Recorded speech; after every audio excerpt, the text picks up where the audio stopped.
దేవుని నామానికి మహిమ కలుగును గాక. దయచేసి అందరూ కూర్చోండి. దేవుని పరిశుద్ధ గ్రంథంలో నుండి జీవము కలిగినటువంటి దేవుడు ఈరోజు మనందరితో మాట్లాడును గాక. ఆమేన్ చెప్పండి. మన దేవుడు మాట్లాడే దేవుడు. ఇంతవరకు పాటల ద్వారా ఆరాధన ద్వారా మహిమ పొందిన దేవుడు. ముందున్నటువంటి వర్తమానం ద్వారా కూడా పరిశుద్ధ ఆత్మ దేవుడు మనందరితో మాట్లాడినట్లుగా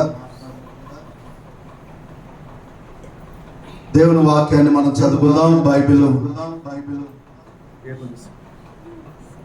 మార్కు సువార్త 9వ అధ్యాయము 17వ వచనాన్ని ఒకసారి మనం చదువుదాం. బైబిల్ ఉన్న వారందరూ జన సమూహములో ఒకడు బోధకుడా, మూగ దయ్యములు పట్టిన నా కుమారుని నీ యొద్దకు తీసుకొని వచ్చితిమి. అది ఎక్కడ వానిని పట్టునో అక్కడనే వానిని పడద్రోయును. చాలండి. దేవుడు బిడ్డలారా గమనించండి. ఈరోజు పరిశుద్ధాత్మ దేవుడు వర్తమానం ద్వారా మనతో మాట్లాడబోతున్నాడు. ఆమేన్. హల్లెలూయా, హల్లెలూయా. నా ప్రియమైనటువంటి దేవుని బిడ్డలారా, ఈ దిన మన ధ్యాన అంశం ఏంటంటే పడద్రోయును ఆయన నిలుపును. చెప్పండి. సాతాను ఏం చేస్తుంది? పడద్రోస్తుంది. ఆయన ఏం చేస్తాడు? దేవునికి స్తోత్రం కలుగును గాక.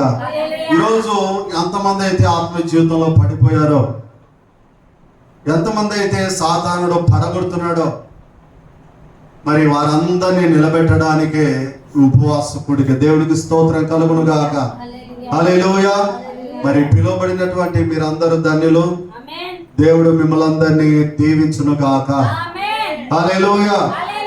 దేవుని బిడ్డలారా, చదవబడినటువంటి లేఖన భాగంలో ఏ వాక్యము సెలవిస్తుంది దేవుని బిడ్డలారా. అది ఎలాంటి దయ్యం అంట అంటే మాటలు రానిచ్చేది కాదు. దయ్యం పట్టినటువంటి వాళ్ళు మూగవారైపోతారు. అర్థమవుతుందండి. పిలిచిన పలకరు, చెప్పిన పని చేయరు, ప్రార్థన ఉందని అనౌన్స్మెంట్ చేసినా వాళ్ళకు వినబడదు. ఎందుకంటే వాళ్ళకు చెవుడు కలగజేసింది సైతాన్. దయ్యం ఏం కలిగేసింది? చెవుడు. చూడండి, ఆ మూగదయ్యం ఎప్పుడైతే వాడిని పట్టిందో, ఎప్పుడైతే వాడిని పడదరోసిందో దేవుని బిడ్డలారా, వాడు పడిన చోటల్లా వారు నురుగు కార్చుకొనొచ్చు, పండ్లు కొరుకొని మూర్చిల్లెను. దానిని వెళ్ళగొట్టమని నీ శిశువులను అడిగితేని కానీ అది వారి చేత కాలేదని ఆయనతో చెప్పెను. చాలండి. ఎవరి వల్ల కాలేదంట? ఆయన శిశువుల వల్ల కాల. నిజంగా కొంతమంది దేవుని బిడ్డలారా దయ్యాలు వెళ్ళగొట్టడము కొంతమంది దైవ సేవకుల ద్వారా కాదు. అంటే వాళ్ళ శక్తి లేదని నేను చెప్పను, కానీ దయ్యాలు వెళ్ళగొట్టేది అనేది ఒక వరము దేవుడిచ్చేది. అది ఆమె ఆ 9 వరాలలో కొన్ని వరాలు దేవుడు వారి అభిషేకాన్ని బట్టి, వారి యొక్క సమర్పణను బట్టి, వారి ధైర్యమును బట్టి, వారు దేవుని సన్నిధిలో ప్రార్థించిన విధానం బట్టి, దేవునికి స్తోత్రం కలుగును గాక, వారి యొక్క సామర్థ్యతను బట్టి ఇచ్చేది ఆమె. దయ్యాలు వెళ్ళగొట్టే వారందరూ గొప్ప దైవజనులు లేకపోతే కాలేదని నేను చెప్పడం లేదు, కానీ దేవుడు ఇచ్చినటువంటి వరం, ఆయనతో ఉండే అధికారం, దయ్యములను వెళ్ళగొట్టే అధికారం, సువార్త చెప్పే అధికారం, ఇవన్నీ ఎవరంటే ఇచ్చేది? దేవుడు. ఆమె. దేవునికి స్తోత్రం కలుగును గాక. హల్లెలూయా. అందుకు ఆయన అంటున్నాడు, విశ్వాసం లేని మూర్ఖతరముల వాలారా, నేనెంతకాలం మీతో ఉందును, ఎంతవరకు మిమ్మల్ని సహింతును, వారిని నా యుద్ధకు తీసుకుని రండని వారితో చెప్పగా వారు ఆయన యుద్ధకు దానిని తీసుకుని వచ్చిరి. దేవునికి స్తోత్రం కలుగును గాక. దయ్యం ఆయనను చూడగానే వారిని విలవిలలాడించెను గనుక వాడు నేలన పడి నురుగు కార్చుకొనొచ్చు పొర్లాడుచుండెను. ఏం చేస్తున్నాడంట? పొర్లాడుచుండెను. ఆయనను చూడగానే దయ్యము ఏం చేస్తుందంట? ఆయనను చూడగానే వారిని విలవిలలాడిస్తా ఉంది. ఎందుకంటే దయ్యాలు మనిషిలో ఉన్నప్పుడు దేవుని శక్తిని, ఆయన మహిమను, ఆయన అభిషేకించినటువంటి దైవజనులను దయ్యాలు చూడగానే పట్టినటువంటి వ్యక్తులను ఏం చేస్తాయంటే కింద పడగొడతాయి. అర్థమవుతుందండి? వాటి పని ఏంటి? పడగొట్టే పని. కింద పడగొట్టి విలవిలలాడిస్తాయంట. చాలా మంది, కొంతమంది అంటుంటారు, దేవుడు పడగొట్టడానికి రాలేదు, నిలబెట్టడానికి వచ్చాడు. పడిపోతేనే కదా నిలబెట్టేది. పడిపోకుండానే దేవుడు ఎట్లా నిలబెడతాడు? చాలా మంది రకరకాలమైనటువంటి బోధలు. అర్థమవుతుందండి? రకరకాలమైనటువంటి బోధలు. వీరు టచ్ అనగానే వాళ్ళు పడిపోతారు అని చెప్పేసి అపోగా, అంటే అది కరెక్ట్ కాదు, అది తప్పు అని చెప్పేసి చాలా మంది దైవ సేవకులు బోధ చేస్తారు.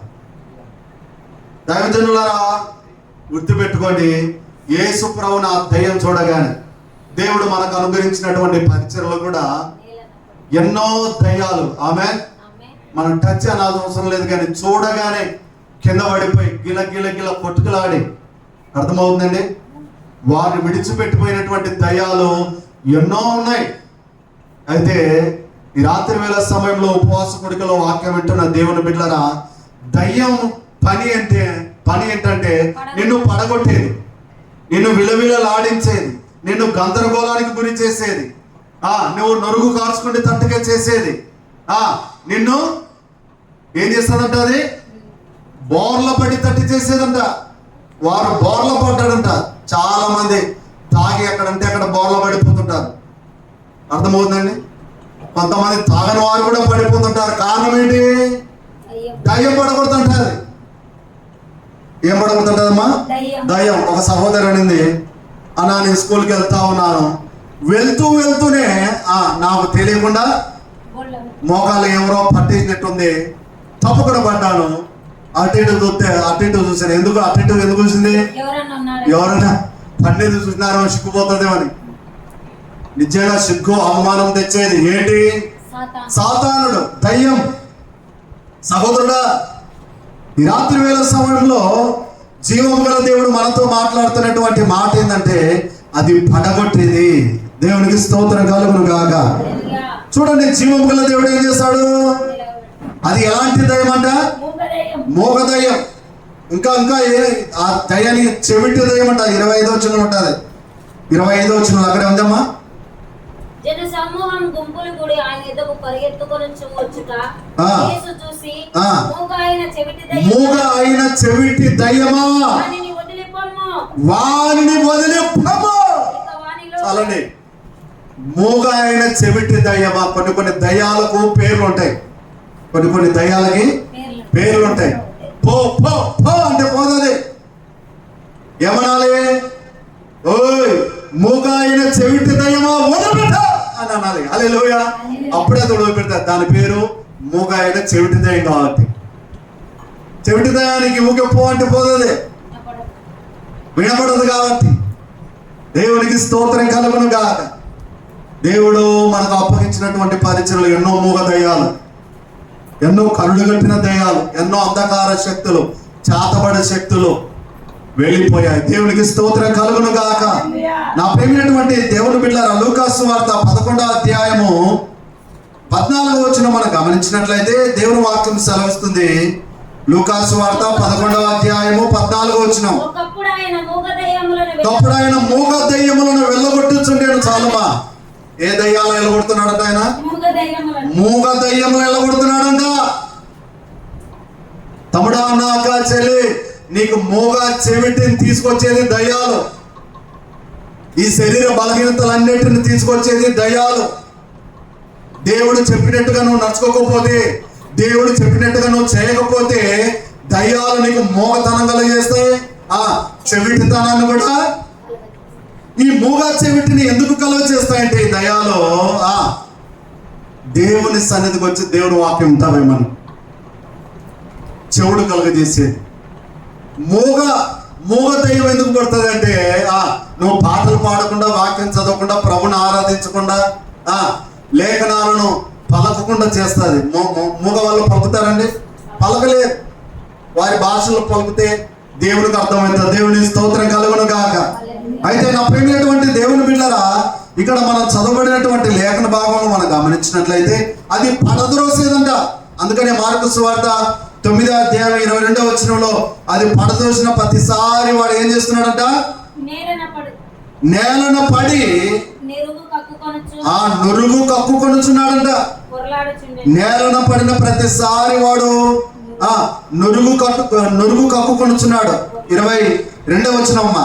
22వ వచనంలో అది వారిని నాశనము చేయవాలని తరచుగా అగ్నిలోను నీళ్లలోను పడద్రోయను. ఏమైనా నీ వలనైతే మా మీద కనికరపడి మాకు సహాయము చేయము అనెను. హల్లెలూయా. మా మీద కనికరపడి అది వారిని ఏం చేస్తుందంటే నాశనము చేయవాలని తరచుగా అగ్నిలోను నీళ్ళలోను పడేస్తుందంట. తమ్ముడా, చెల్లి, అన్న, అక్క, వాని పని ఏంటంటే అగ్నిలోను నీళ్ళలోను పడేసేది. ఎప్పటి నుంచి వాడిని పడేస్తుందంట? ఆ యొక్క 22వ వచనంలో అతడు బాల్యము నుండి వాని తండ్రిని అడుగుతున్నాడు యేసు ప్రభు.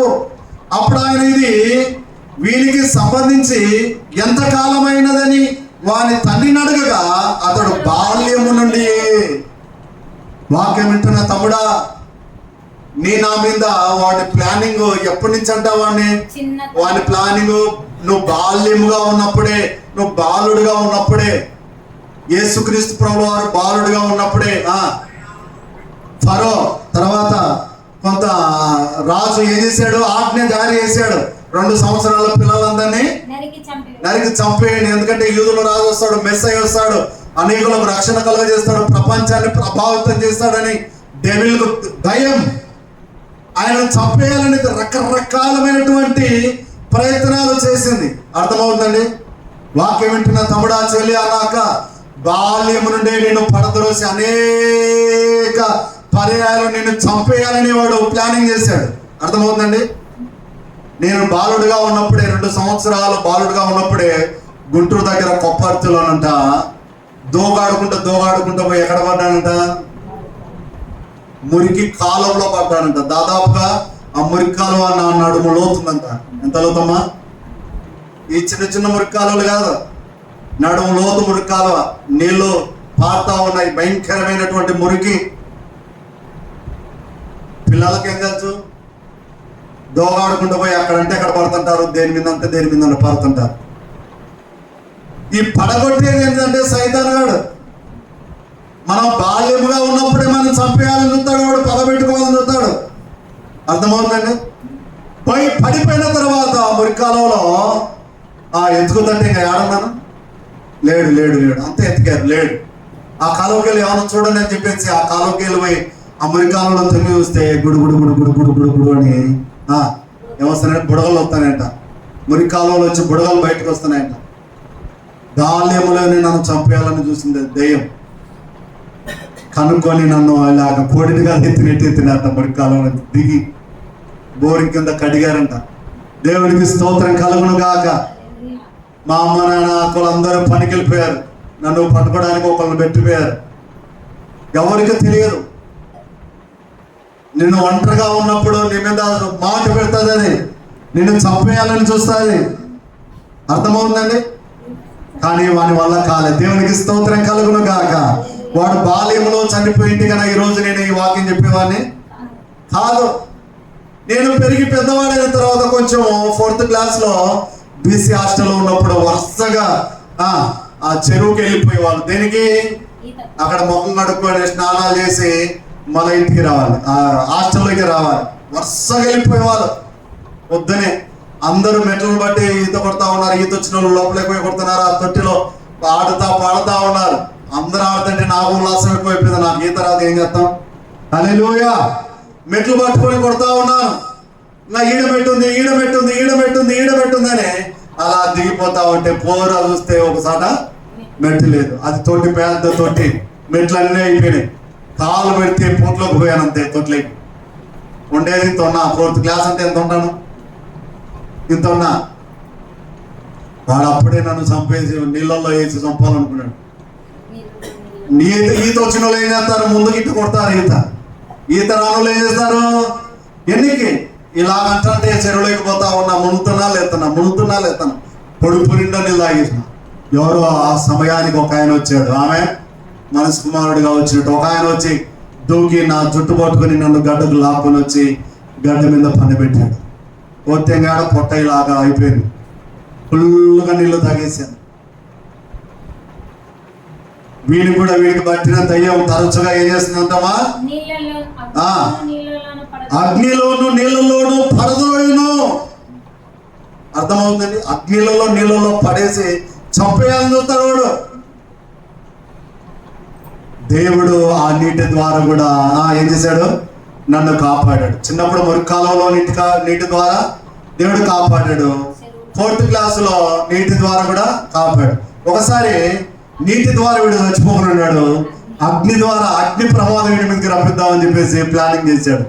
ఇదే ఇప్పుడు మనం కూర్చొని చర్చే ఎనికల మిద్దె ఉండే, మట్టి మిద్దె ఉండే, దంతేలు, కట్టెలతో దంతేలు ఉండే. మా నాయన దేవుడి బిడ్డల సెంచోలతో ఎక్కువ సహవాసం కాబట్టి 2 50 లీటర్ల టిన్నులు ఇంట్లో దించినాడు. 4 సీసాలు ఉన్నాయి. అమ్మ, నాయన, అన్న, అక్క అందరూ ఉన్నారు. నేను 5th క్లాస్ అవుతున్నప్పుడు టైఫాయిడ్ జ్వరం వచ్చి గోడ కానుకొని పండుకొని నిద్రపోతా ఉన్నా. వాళ్ళు మాట్లాడుకుంటా ఉన్నారు. డిగ్రీ చూద్దామని మా నాయన 2 మూతలు తీసి 4 సారేల ముంచి అగ్గిపుల్లతో ముట్టించుకున్నాడు. ఆ మూతలు పెట్టడం మర్చిపోయినాడు. అప్పుడప్పుడు కాచి తీసుకొచ్చినటువంటి సారాయి అప్పుడప్పుడు కాసుకొచ్చినటువంటి సారాయి. దాని డిగ్రీ చూడాల్సిన అవసరం లేదు. ఏమన్నా నీళ్లు కలిపినారేమన్నా అనుమానం మా నాయన. పవర్ ఉందా లేదా దీంట్లో. దాన్ని తీసుకొని ఏం చేశాడు? అంటించాడు. ఆ శాఖ ఆ 2 టిన్నులకు తగిలింది. తగిలిన తర్వాత ఒక్కసారిగా అని పోయి దద్దెలు కొట్టుకొని 2 టిన్నులు బాంబులు పేలినట్టుగా తెబీలని పేలిపోయి ఇళ్ళంతా అంటుకోపోయింది. బట్టలు గిట్టలు అన్ని మొత్తం అంటుకోపోయినాయి. వాళ్ళు కూర్చొని మెలుకుతూ ఉన్నారు కనుక పరిగెత్తుకుంటా బయటకు వచ్చేసారు. వర్షం పడతా ఉంది, బయట పొయ్యి అంటించారు, పొగ.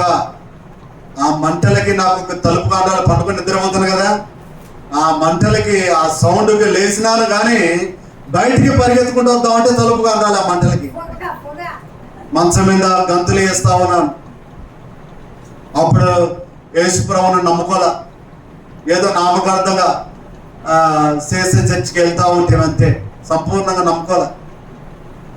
అయితే దేవుని బిడ్డలారా, అగ్నిలో నన్ను కాల్చివేయాలనుకున్నాడు కానీ మా నాన్న నా స్వరం, నేను క్యాబ్లేసేది విని అయ్యో నడిపోయి లోపల ఉన్నానని చెప్పేసి పరిగెత్తుకుంటా మంటలలో వచ్చి నన్ను అద్దుకొని ఆ మంటలలోనే బయటకు వచ్చాడు.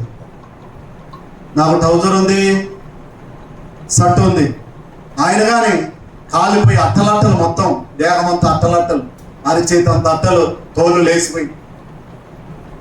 మా నాయన స్పీడ్గా వచ్చి ఎత్తుకొచ్చినందుకు మా నాయన తోడలన్నీ కలిపినాయి మా నాన్న కూడా. దేవుని బిడ్డలారా, భయంకరమైనటువంటి మంటలు, భయంకరమైనటువంటి విపత్తి, భయంకరంగా వాడు దాడి చేసి ఏదో చేయాలనుకున్నాడు వాడు. ఎందుకంటే నేను పెరిగి పెద్దవాడైన తర్వాత దేవుని సేవ చేసి అనేక దయ్యాలను, దురాత్మలను, అంధకార శక్తులను, చాతపడి శక్తులను, మాంత్రిక శక్తులను వీడు ఎలా కొడతాడు, వీడు బతుకుతే అని చెప్పేసి చిన్నప్పుడే నన్ను ఏం చేయాలనుకుంది, వాడు చంపేయాలనుకున్నాడు. నీటి ద్వారా వాని వల్ల కాలా, మురి కాలువలో చంపేయాలనుకున్నాడు కాలా, చెరువులో చంపేయాలనుకున్నాడు కాలా, అగ్నిలో పడేసి చంపేయాలనుకున్నాడు, వాని వల్ల కాల. గట్టిగా స్తోత్రం చెబుదాం. హల్లెలూయా, హల్లెలూయా. మనం ఆరాధించుచున్న దేవుడు, మనం నమ్ముకున్న దేవుడు, కాపాడే దేవుడు, దేవుడికి స్తోత్రం కలుగును గాక. ఇందాక పాట పాడాం కదా, వేడి వేడి అగ్నిలో వేగకుండా కాలకుండా రక్షించు నీ కృపయే, వెంట్రుకలు కరగకుండా పొగ కూడా తగలకుండా రక్షించు నీ కృపయే. హల్లెలూయా, హల్లెలూయా. వేడి వేడి అగ్ని, వెంట్రుకలు కూడా ఆనాడు షడ్రక్ మెషక్ అబేద్నెగోలు వెంట్రుకలు కూడా వాడు ఏం చేసుకోలేకపోయాడు సార్, డెవిల్, సాతాను గారు. కానీ మన దేవుడు అగ్నిగుండంలో 4వ వాడుగా ఉండి ఆనాడు రక్షించిన దేవుడే నేడు కూడా అనేకులను రక్షిస్తా ఉన్నాడు. దేవునికి స్తోత్రం కలుగును గాక. దేవుని కృప నీ మీద ఉంది కాబట్టి నువ్వు బ్రతికి ఈరోజు బట్ట కడుతున్నావు. ఆమేన్, హల్లెలూయా. మన కర్నూలు దగ్గర చూడండి, అగ్ని ప్రమాదం, బస్సు ప్రమాదం గురై దాదాపుగా 25 మంది చనిపోయారు. కృప ఉన్న వాళ్ళు 19 మంది బతికారు. దేవునికి స్తోత్రం కలుగును గాక. హల్లెలూయా. ఈ వర్తమానం వింటుండగా తమ్ముడా, చెల్లి, అన్నాక చిన్నప్పుడే వాని ప్లానింగ్, బాల్యం నుండే నీ మీద ఒక ప్లానింగ్ కలిగి ఉన్నాడు వాడు. ఎందుకంటే నువ్వు పెరిగి పెద్దవాడైన తర్వాత గొప్పోడు కావాలి, ఆ పరిచర్య చేయాలి, ఆత్మల కోసం ప్రయాసపడాలి. ఓ నీ కోసం ఏదో ఒకటి ప్లానింగ్, ప్రతి ఒక్కరి పట్ల ఒక ప్లానింగ్ కలిగి ఉంటాడు వాడు. ఆ ప్లానింగ్, దేవుని యొక్క కళ ప్లానింగ్ చెరిపివేయాలి, కొట్టివేయాలి, వీడిని నాశనం చేసేయాలి, వీడిని చంపేయాలి, వీడిని పడగొట్టాలి, ఏదో ఒక విధంగా వీడిని నాశనం చేయాలని వాని యొక్క ప్లానింగ్. వాడి పప్పులు ఎక్కుతారు. దేవునికి స్తోత్రం కలుగును గాక. నీటి ద్వారా ఏం చేసుకోలేకపోయాడు, అగ్ని ద్వారా కూడా ఏం చేసుకోలేకపోయాడు. దేవునికి స్తోత్రం కలుగును గాక. మన మా వదిన కూడా దేవుని బిడ్డలారా బ్యాంక్ కాడికని వెళ్ళిపోయింది. బాగానే ఉంది, బ్యాంక్ కాడికని వెళ్ళిపోయింది. అక్కడ స్పృహ తోలిపోయి పడిపోయి నరుగు కార్చుకుంది. అందరూ అయిపోయింది అనుకున్నారు. కాళ్ళు చేతులు చల్లగా గట్టిగా పడి చారమ్మ జాన్విస్లీ గవర్నమెంట్ హాస్పిటల్ తీసుకెళ్తే వాడు భయపడ్డాడు. గవర్నమెంట్ హాస్పిటల్లో డాక్టర్ కూడా భయపడ్డాడు. బీపీ పూర్తిగా డౌన్ అయిపోయింది, నొరుగుగా వచ్చింది, ఈమెకు డై జరుగుతుంది, సీరియస్గా ఉంది. అశాంతర హాస్పిటల్లో తీసుకెళ్ళారు. అక్కడికి తీసుకెళ్ళారు. అర్థమవుతుందండి. సాతానుడు ఏదో చేసుకోవాలనుకున్నాడు, నింద తీసుకురావాలి, అవమానం తీసుకురావాలి. వీళ్ళ ఫ్యామిలీకి ప్రభుని నమ్ముకున్నారు, ప్రభుని సేవిస్తున్నారు, అన్ని జనుల ఎదుట ఏలం చేయాలి వీళ్ళ ఫ్యామిలీని. ప్రభుని నమ్ముకుని ఏంటి వీళ్ళ జీవితాలని అని ఏదో చేయాలి, ఏదో ప్లానింగ్. ఒకటే మనసులో ప్రార్థన, ప్రభువా నువ్వు ఉన్నావు నాయన, మరణము తప్పించుట నీ వశం. ఆమేన్. మరణము తప్పించుట నీ వశం, ప్రాణాన్ని కాపాడే దేవుడు నీవే ప్రభువా, నీకు అసాధ్యమైనది ఏది లేదని ఆయన ప్రార్థన చేసాం. ఆమేన్. మరణంచుల్లో నుంచి, ఆ కోమాలో నుంచి బయటకు వచ్చింది, ఐసీయూలోంచి. ఆమె ఈరోజు బ్రతికి సజీవురాలుగా ఉందంటే దేవుడి కృప. ఆమె బాల్యం నుండే కొంతమంది మీద ప్లానింగ్ చేస్తుంది, కొంతమందిని పెరిగి యవన కాలంలో ప్లానింగ్ చేస్తుంది, కొంతమంది పిల్లలు పుట్టినాక ప్లానింగ్ చేస్తుంది. రకరకాలుగా వాడి ప్లానింగ్ ఏంటంటే నువ్వు చచ్చిపోవాలి, నువ్వు శుతించకూడదు. శుతిస్తే గన వాని తల మీద సమటెద్దపోవాలంటే, శుతి చెప్తే కన్నా వానికి కోపం, ఆగ్రహం. అందుకని ఎవరిని మింగుతున్నది గద్దించి సుమ్మవలే వెతుకుతూ తిరుగుతూ ఉన్నాడు. అర్థమవుతుందండి? నా ప్రియమైనటువంటి దేవుని బిడ్డలారా, జాగ్రత్త. ఈరోజు వాక్యం వింటుండగా నీ బాల్య దినాలు నీకు గుర్తుకొచ్చును గాక. ఎన్నెన్నో ప్లానింగ్ చేసింది వాడు నీ బాల్యంలో నిన్ను చంపేయాలి. రకరకాలుగా శోధనలు, రకరకాల ఇబ్బందులు, రకరకాల ప్రయత్నాలు, వాటన్నిటి నుంచి దేవుడు నిన్ను తప్పించుకుంటూ వస్తున్నాడు. ఆమె నిన్ను కాపాడుకుంటూ వస్తుంది. ఇశ్రాయేలును కాపాడువాడు కునుకాడు, నిద్రపోడు. ఇది ఎలాంటి దయ్యం అంట? మూగ అయిన చెవిటి దయ్యం. వాడు పడద్రోసేవాడు, పడగొట్టేవాడు.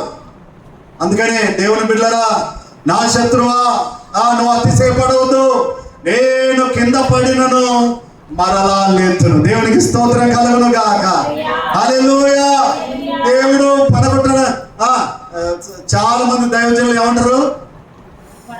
పడగొడుతుంటారు. దైవజనులు పడగొడతారు. పడగొట్టేది దైవజనులు కాదా, దయ్యాలు పడగొట్టేది.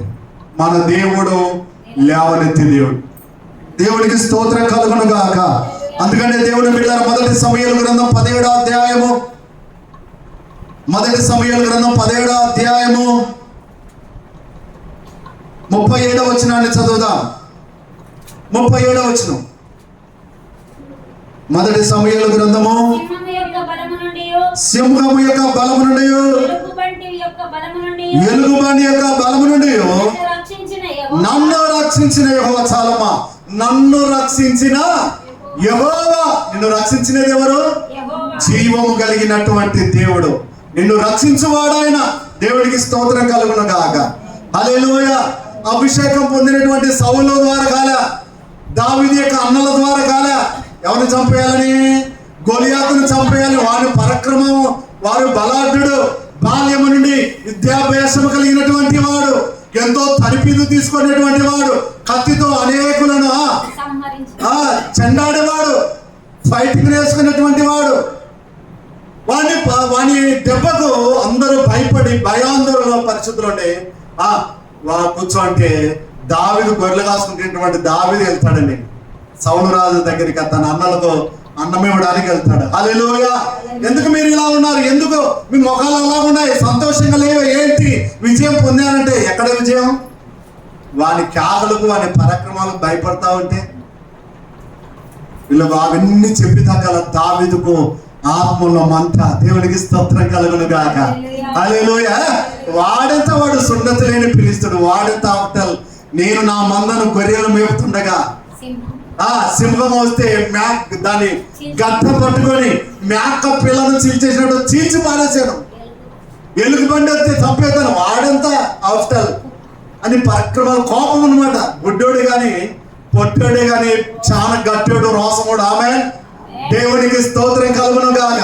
పొట్టడని చెప్పేసి తక్కువ అంచనా వేయడానికి వీల్లేదు. హల్లెలూయా.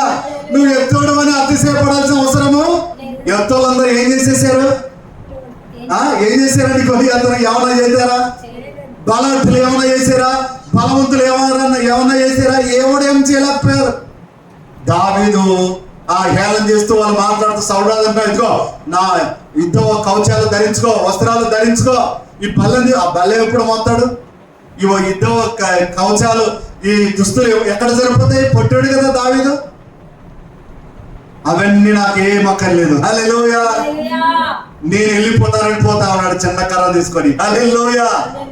పోత ఎట్లో 5 రాళ్ళు ఏరుకొని పోయినాడు. దేవునికి స్తోత్రం కలుగును గాక. హల్లెలూయా. హల్లెలూయా. ఆ కర్ర చూడగానే వాడు ఆ కొండ ఎక్కి దావీదు ఎత్తుకుతా ఉన్నాడు. ఎక్కడున్నాడు వీడు? శత్రు వీడిని వేసి పాడేస్తాను. చూడగానే, రే నేనేమన్నా కుక్కనారా, నా మీదకి చిన్న కర్ర తీసుకొస్తున్నావు? ఈ రోజు నాయన నిన్ను చంపి, చూడు వాడు ఏమంటున్నాడు, నిన్ను చంపి నీ మాంసాన్ని గద్దలకు కాకులకు ఇస్త్రీ పాడేస్తారని చెప్పేసి పెద్ద పెద్ద రాళ్ళు వేసుకొని ఇస్త్రీ పాడేస్తున్నాడు. వాడు పెద్ద పెద్ద రాళ్ళు ఎత్తా మనవాడి కానీ ఎంత ఎంత రాళ్ళు ఉన్నాయి? చిన్న చిన్న రాళ్ళు. హల్లెలూయా హల్లెలూయా. నేను ఎవరి పేరిట నీ మీదకి యుద్ధానికి వచ్చాను తెలుసా? యెహోవా పేరట. దేవునికి స్తోత్రం కలుగును గాక. యెహోవా నీ నామము ఎంతో బలమైనది, ఎంతో బలమైనది. ఎంతో బలమైన నామం. ఆయన నామములో వర్షాలలో చిన్న రాయి పెట్టుకుని ఒక్కసారి ఇచ్చాడు. ఆమేన్.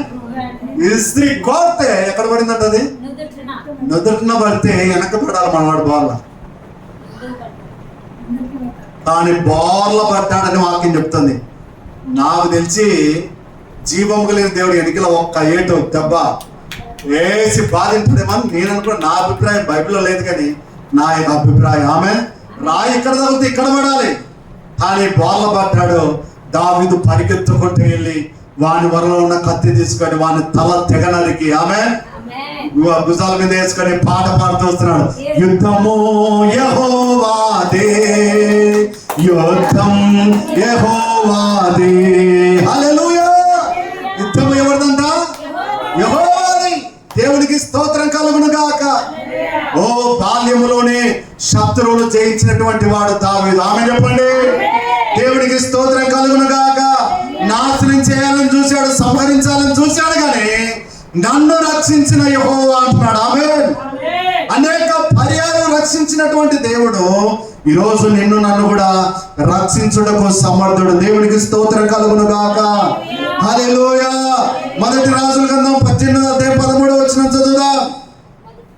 మొదటి రాజుల గ్రంథం 13:18 చూడండి. హాఫ్ అన్ అవర్ అయింది. అందుకతడు